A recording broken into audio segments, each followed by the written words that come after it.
ദിലീപിന്റെ കംബാക്ക് എന്ന പേരിൽ പുറത്തിറങ്ങിയ ചിത്രമാണ് ബബ്ബബ്ബ. പക്ഷേ പ്രേക്ഷകർ പലർക്കും ആ സിനിമ ഇഷ്ടപ്പെട്ടില്ല. ആ സിനിമയിൽ ഒരുപാട് റെഫറൻസുകളുണ്ട്. അവയെക്കുറിച്ചും OTT വേർഷനിൽ നിന്നും കട്ടാക്കിയ ചില രംഗങ്ങളെക്കുറിച്ചുമാണ് നമ്മൾ സംസാരിക്കാൻ പോകുന്നത്.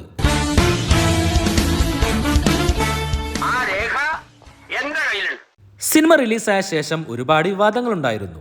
അത്തരം സംഭവങ്ങളെല്ലാം തന്നെ ഒഴിവാക്കാൻ വേണ്ടി OTT വേർഷനിൽ പലതും കട്ട് ചെയ്തിട്ടുണ്ട്.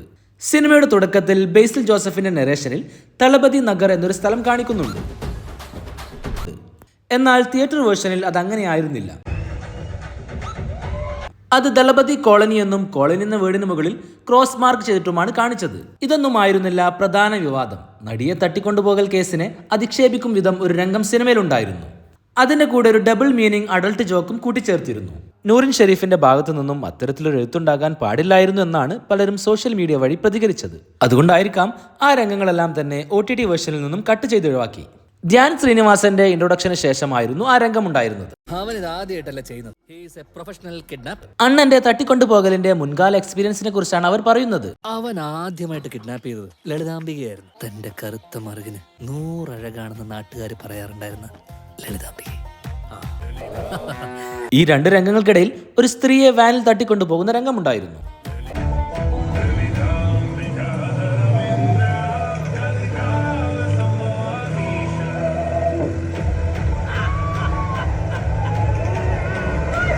അതിനുശേഷം ഒരു ഡബിൾ മീനിങ് രംഗവും ഉണ്ടായിരുന്നു. എന്നിട്ട് അവളെ അവൻ എന്ത് ചെയ്തു? കൊണ്ടുപോയി ഒരുപാട് കറക്കാനോ? പശു പിന്നെ കറക്കൂലേ? ലളിതാംബിക പശുവാണോ? പിന്നെ ആരെന്ന് വിചാരിച്ചു? ഞങ്ങളുടെ പൊളിറ്റിക്കലല്ല, കറക്റ്റാ. ഈ രണ്ട് രംഗങ്ങളും OTT വേർഷനിൽ പൂർണ്ണമായും ഒഴിവാക്കപ്പെട്ടു. അത് അവർക്ക് പറ്റിയൊരു തെറ്റാണെന്ന് അവർക്ക് സ്വയം ബോധ്യപ്പെട്ടത് കൊണ്ടായിരിക്കാം OTT വേർഷനിൽ അത് കാണിക്കാതിരുന്നത്. മെറ്റാ റെഫറൻസുകളുടെയും മൂവി റെഫറൻസുകളുടെയും ഒരു അഴിഞ്ഞാട്ടം തന്നെയാണ് ഈ സിനിമയിലുള്ളത്. കട്ടാക്കിയ രംഗത്തിന് ശേഷം നേരെ പോകുന്നത് ഒരു കാറ്റിൽ ഫാമിലേക്കാണ്. അതിന്റെ പേര് ദേവൂസ് കാറ്റിൽ ഫാം എന്നാണ്. 2000 പുറത്തിറങ്ങിയ തെങ്കാശിപട്ടണം സിനിമയിലെ ദിലീപിന്റെ ഏറ്റവും നല്ലൊരു കോമഡിയായിരുന്നു ഈ രംഗങ്ങൾ. അതിൽ പശുവിന്റെ ശബ്ദത്തിൽ കാവ്യാമാധവൻ അവതരിപ്പിച്ച ദേവു എന്ന കഥാപാത്രത്തെ വിളിക്കുന്ന രംഗങ്ങളുണ്ട്. അതിനെയെല്ലാം ഓർമ്മിപ്പിക്കും വിധമുള്ള ഒരു പേരാണ് കാറ്റിൽ ഫാമിന് നൽകിയതും. ഈ അടുത്തിറങ്ങിയ ദിലീപ് സിനിമകൾ പലതും പരാജയങ്ങളായിരുന്നു. അതിന്റെ പ്രധാന കാരണം അതിലെ ഔട്ട്ഡേറ്റഡ് കോമഡികളാണ്. അതിനെക്കുറിച്ച് പല സിനിമാ റിവ്യൂവേഴ്സും പറയുന്ന ഒരു കാര്യമാണ് ദിലീപ് ഇപ്പോഴും പഴത്തൊലിയിൽ ചവിട്ടി വീഴുന്ന കോമഡികളാണ് ചെയ്യുന്നതെന്ന്. അതിനെതിരെയുള്ള പുച്ഛമാണ് ഈ രംഗത്ത് കാണിക്കുന്നത്. അതൊക്കെ പണ്ട്. കൂടാതെ തന്നെ ഈ സിനിമ അങ്ങനെ ആയിരിക്കില്ല എന്നും പറയുന്നുണ്ട്. പിന്നെ ഈ സിനിമ എങ്ങനെ ആയിരിക്കുമെന്ന് സിനിമയുടെ പേരെഴുതി കാണിക്കുമ്പോൾ തന്നെ ഒരു ബ്രില്യൻസിലൂടെ പറയുന്നുമുണ്ട്. സിനിമയുടെ ഫോർത്ത് വാൾ ബ്രേക്ക് ചെയ്യും പോലെയുള്ള ഒരു മെറ്റാ റെഫറൻസ് ആയിരുന്നു ധ്യാൻ ശ്രീനിവാസനും വിനീത് ശ്രീനിവാസനും തമ്മിലുള്ള പല രംഗങ്ങളും. വിനീത് ശ്രീനിവാസനെ സോഷ്യൽ മീഡിയയിൽ ഒരുപാട് കളിയാക്കുന്ന ഒരു കാര്യമാണ് ചെന്നൈ സ്റ്റാർ എന്നത്. ഈ സിനിമയിൽ ഒരുപാട് ഭാഗത്ത് അതിനെക്കുറിച്ച് പറയുന്നു. കേട്ടപ്പോ നിങ്ങൾക്ക് മനസ്സിലായി കാണുമല്ലോ, നീ ചെന്നൈന്ന് വന്നല്ലേ. വിനീതിന്റെ ഇൻട്രൊഡക്ഷന് മുമ്പായി ദേവൻ ഇത്തരത്തിൽ ചില ഡയലോഗുകൾ പറയുന്നുണ്ട്. ദിലീപിന്റെ കഥാപാത്രവും അതിനെക്കുറിച്ച് പറയുന്നുണ്ട്. സിനിമയിൽ ധ്യാനിന്റെ കഥാപാത്രത്തെ അവതരിപ്പിച്ചതോ ഇന്റർവ്യൂ സ്റ്റാർ എന്ന പേരിൽ തന്നെയാണ്. നാട്ടുകാരെ വിളിക്കുന്നത് ഇന്റർവ്യൂ സ്റ്റാർ എന്നാണ്.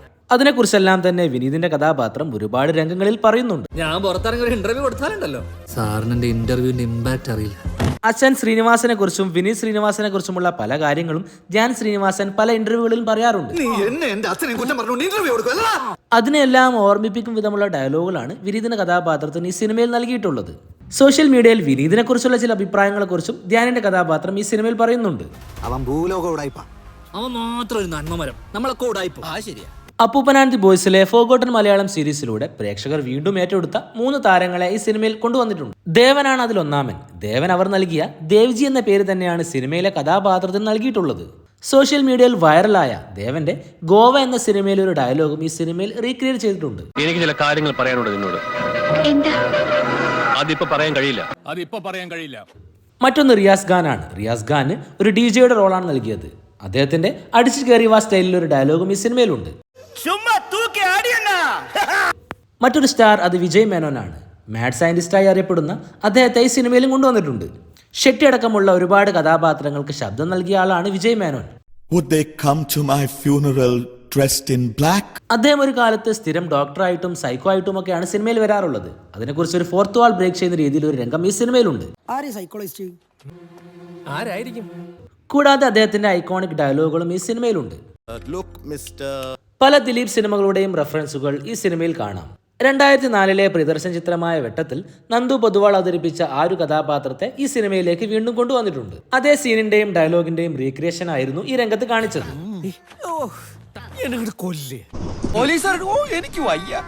രജനീകാന്തിന്റെ ഒരു ഐക്കോണിക് ഡയലോഗ് ഈ സിനിമയിൽ ദിലീപ് പറയുന്നുണ്ട്.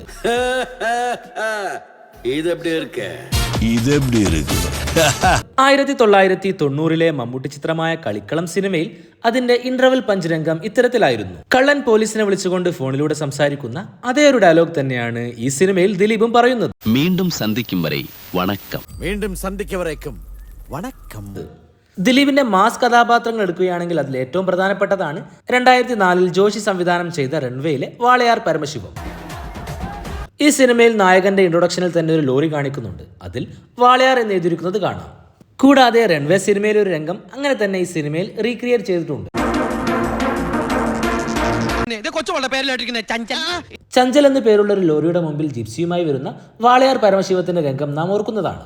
അതേ പേരുള്ള ലോറിയുമായി ഒരു ചേസ് രംഗം ഈ സിനിമയിലും കാണാം. നരസിംഹം സിനിമയിലെ പാട്ട് മാത്രമല്ല, അതിലെ ദാ കാണുന്ന് പറയുന്ന ഈ ഒരു സംഭവം ഈ സിനിമയിലുണ്ട്. ദിലീപ് സിനിമകളിൽ നിന്നും വന്ന മറ്റൊരു കഥാപാത്രത്തിന്റെ ക്രോസ് ഓവറാണ് അഡ്വക്കേറ്റ് മുകുന്ദൻ ഉണ്ണിയുടേത്. 2004 പുറത്തിറങ്ങിയ ലാൽ ജോസ് ചിത്രമായ മീശമാധവനിലെ ആ ഒരു കഥാപാത്രത്തെ ഈ സിനിമയിലേക്ക് കൊണ്ടുവന്നിരിക്കുന്നു. അതിലെ അതേ സോഡാ രംഗം ഈ സിനിമയിൽ റീക്രിയേറ്റ് ചെയ്തിട്ടുമുണ്ട്. 2022 അഭിനവ് സുന്ദർ സംവിധാനം ചെയ്ത വിനീത് ശ്രീനിവാസൻ ചിത്രമായ അഡ്വക്കേറ്റ് മുകുന്ദൻ ഉണ്ണി റിലീസാവുന്നത്. ആ സിനിമയെക്കുറിച്ചും ഇതിൽ പറയുന്നുണ്ട്. അഡ്വക്കേറ്റ് മുകുന്ദൻ ഉണ്ണി അതായത് ഒറിജിനൽ മുകുന്ദൻ ഉണ്ണി വിനീത് ശ്രീനിവാസന്റെ കഥാപാത്രമല്ല, അത് സലീം കുമാറിന്റെ കഥാപാത്രമാണെന്നാണ് ഈ ഡയലോഗിലൂടെ സൂചിപ്പിക്കുന്നത്. സിനിമയിൽ കാണിച്ച മറ്റൊരു മമ്മൂട്ടി റെഫറൻസ് അത് ന്യൂഡൽഹി സിനിമയുടേതാണ്. മീഡിയ അത് വച്ച് തന്നെ പകരം ചോദിക്കും. GK എന്ന കഥാപാത്രത്തെ കുറിച്ചും ആ സിനിമയുടെ കഥയുമാണ് ഈ സിനിമയിൽ പറയുന്നത്.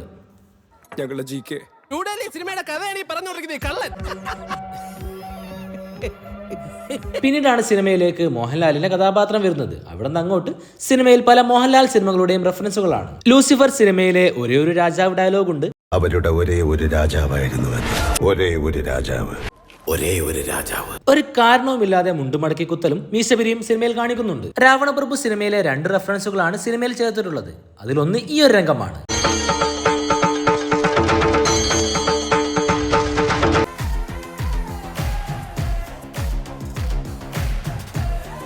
അതങ്ങനെ തന്നെ ഈ സിനിമയിൽ വെറുതെ കാണിച്ചിട്ടുണ്ട്. മറ്റൊന്ന് രാവണപ്രഭുവിലെ ഈ ഒരു ഡയലോഗ് രംഗമാണ്. പേരാണ് ചോദിച്ചതെങ്കിൽ കാർത്തികേയൻ, മംഗലശ്ശേരി നീലകണ്ഠൻ കാർത്തികേയൻ. സാറിന്റെ പേരാണ് ഉദ്ദേശിച്ചെങ്കിൽ ഗില്ലി ബാല. ഈ ഒരു കഥാപാത്രത്തിന് വേണ്ടി ആ ഒരു ഡയലോഗ് ചെറുങ്ങനെ ഒന്ന് മാറ്റി എഴുതി. ക്യാമറ ആംഗിൾ പോലും അതുപോലെ തന്നെ ഉപയോഗിച്ചിട്ടുണ്ട്. എം.എൻ. കാർത്തികേയൻ, എം.എൻ. നമ്പ്യാരല്ല, ദില്ലി ബാലയല്ല, ഗില്ലി ബാല. 95 സൂപ്പർ ഹിറ്റ് ചിത്രമാണ് ഭദ്രൻ സംവിധാനം ചെയ്ത സ്ഫടികം. അതിലെ ഏറ്റവും പ്രധാനപ്പെട്ട ഒരു രംഗമാണ് തോമാച്ചന്റെ മുണ്ടു പറിച്ചുള്ള അടി. അതൊരു കാട്ടിൽ വെച്ചുകൊണ്ട് ഈ സിനിമയിൽ റീക്രിയേറ്റ് ചെയ്തിട്ടുണ്ട്.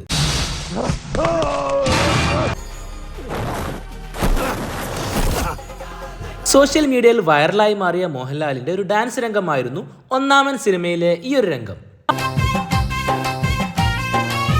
ആ ഒരു രംഗം അതുപോലെ തന്നെ ഈ സിനിമയിലേക്ക് കൊണ്ടുവന്നിട്ടുണ്ട്. മമ്മൂട്ടിയും മോഹൻലാലും ഒരുമിച്ച് അഭിനയിച്ച ഫാസിൽ ചിത്രമാണ് ഹരികൃഷ്ണൻസ്. അതിൽ അവർ രണ്ടുപേരും ഒരുമിച്ച് വരുന്ന ഒരു ഫ്രെയിം ഉണ്ട്. സോഷ്യൽ മീഡിയയിൽ മാസ് BGM ചേർത്തുകൊണ്ട് വൈറലായി മാറ്റിയ ഒരു രംഗമായിരുന്നു അത്. ആ ഒരു രംഗം അതുപോലെ തന്നെ ഈ സിനിമയിലും കൊണ്ടുവന്നിട്ടുണ്ട്.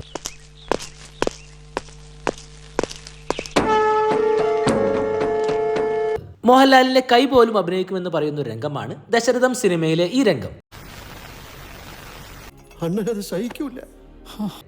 അതിനെ വരെ ഇതിലേക്ക് കൊണ്ടുവന്ന ഒരു കോമഡിയാക്കി മാറ്റിയിട്ടുണ്ട്. ഒരുപാട് സിനിമാ റെഫറൻസുകൾ ഇതിൽ കുത്തിക്കയറ്റിയിട്ടുണ്ട്. അതിൽ ഏറ്റവും പ്രധാനപ്പെട്ടത് വിജയിയാണ്.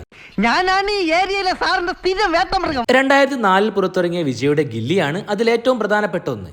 ഗില്ലി ബാലയും ഗില്ലി യൂണിവേഴ്സിറ്റിയും ഗില്ലി ബോയ്സും എല്ലാം തന്നെ അതിലുണ്ട്.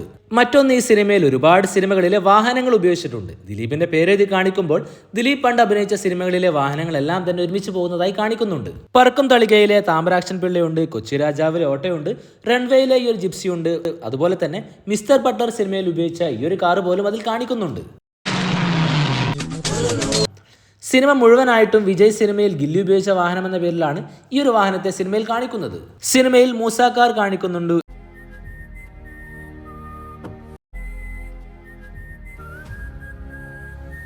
എ ഓട്ടോ എന്ന സിനിമയിലെ സുന്ദരി എന്ന ഓട്ടോ കാണിക്കുന്നുണ്ട്, പയ്യ സിനിമയിലെ കാറ് കാണിക്കുന്നുണ്ട്, രാജമാണിക്യം സിനിമയിലെ മമ്മൂട്ടിയുടെ കാർ പോലും കാണിക്കുന്നുണ്ട്. ഇത് നമ്മുടെ ഇച്ചാക്കയുടെ രാജമാണിക്യം. ഹോളിവുഡിൽ നിന്നും ഒരു വാഹനവും ഈ സിനിമയിലേക്ക് കൊണ്ടുവന്നിട്ടുണ്ട്. മാഡ്മാക്സ് സിനിമകളിലൂടെ ഫേമസ് ആയ ഈ ഒരു വണ്ടിയും ഈ സിനിമയിൽ കാണിക്കുന്നുണ്ട്. റെഫറൻസുകളുടെ അതിപ്രസരമാണ് ഈ സിനിമയിൽ കാണാൻ കഴിയുക. ഈ ഒരു രംഗം ഏത് റെഫറൻസ് ആണെന്ന് നിങ്ങൾക്കറിയാമെങ്കിൽ കമന്റ് ചെയ്യുമല്ലോ. 4 ചുവരുകളിലും ഒതുങ്ങിക്കൊണ്ടതല്ല അവന്റെ സ്വപ്നങ്ങളും പ്രതീക്ഷകളും. നല്ല മേക്കിംഗ് ക്വാളിറ്റി ഉണ്ടായതുകൊണ്ട് മാത്രം ഒരു സിനിമയും രക്ഷപ്പെടാൻ പോകുന്നില്ല. നല്ലൊരു തിരക്കഥയാണ് വേണ്ടത്. ഒരുപാട് റെഫറൻസുകൾ വരുമ്പോൾ സിനിമ സ്പൂഫായി മാറുമെന്ന് നമ്മൾ പണ്ടേ പറഞ്ഞതാണ്. ലൂസിഫർ സിനിമയിൽ ഡേർട്ടി ബിസിനസ് എന്ന റെഫറൻസ് എല്ലാം തന്നെ എത്ര നന്നായിട്ടാണ് അവർ കാണിച്ചത്. റെഫറൻസ് കാണിക്കാനായി സീൻ ഉണ്ടാക്കുമ്പോഴാണ് അവ മുഴച്ചു നിൽക്കുന്നത്. സിനിമയിൽ കാണിച്ച ഫ്ലാഷ് ബാക്ക് രംഗങ്ങളോട് പ്രേക്ഷകനെ കണക്ട് ചെയ്യാനേ സാധിച്ചില്ല. യഥാർത്ഥത്തിൽ അങ്ങനെ ഒരു ഫ്ലാഷ് ബാക്കിന്റെ ആവശ്യം പോലും ഉണ്ടായിരുന്നില്ല. ഒരു വട്ടൻ വന്നുകൊണ്ട് എല്ലാം ചെയ്തു പോകുന്നു കാണിച്ചിരുന്നെങ്കിൽ ഇതിനും നന്നായേനെ. ഈ ഒരു സിനിമയെക്കുറിച്ച് എന്താണ് നിങ്ങളുടെ അഭിപ്രായം? കമന്റ് ചെയ്യുമല്ലോ. സിനിമയിൽ കാണിച്ച മറ്റു റെഫറൻസുകളെ കുറിച്ചും കമന്റ് ചെയ്യുമല്ലോ. ചാനൽ സബ്സ്ക്രൈബ് ചെയ്യാതെയാണ് നിങ്ങൾ വീഡിയോ ഇതുവരെ കണ്ടതെങ്കിൽ ചാനൽ സബ്സ്ക്രൈബ് ചെയ്യുന്ന കാര്യം പരിഗണിക്കുമല്ലോ. മറ്റൊരു രസകരമായ വീഡിയോയുമായി വീണ്ടും വരാം. പീസ്.